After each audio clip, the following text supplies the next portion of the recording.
ખબરની જો વાત કરવામાં આવે તો રાજ્યમાં જુલાઈમાં હવે મેઘાની જમાવટ જોવા મળી રહી છે, તેને લઈને મહત્વપૂર્ણ સમાચાર। સવારે 6 થી રાત્રે 4 સુધી 134 તાલુકાઓમાં વરસાદ નોંધાયો છે।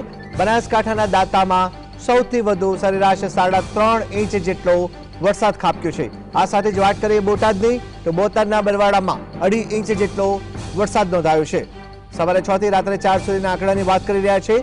આણંદ અને ખેડામાં પણ અનરાધાર વરસાદ ગઈકાલે યથાવત જોવા મળ્યો અને તેને લઈને વાત કરીએ તો ખંભાતમાં સરેરાશ 2.5 ઇંચ જેટલો વરસાદ નોંધાયો છે। નીચાણવાળા વિસ્તારો જળમગ્ન થયા હતા। આ સાથે જ વાત કરીએ આણંદ અને નડિયાદની તો બંને જગ્યાએ 2 ઇંચ જેટલો સરેરાશ વરસાદ નોંધાયો છે।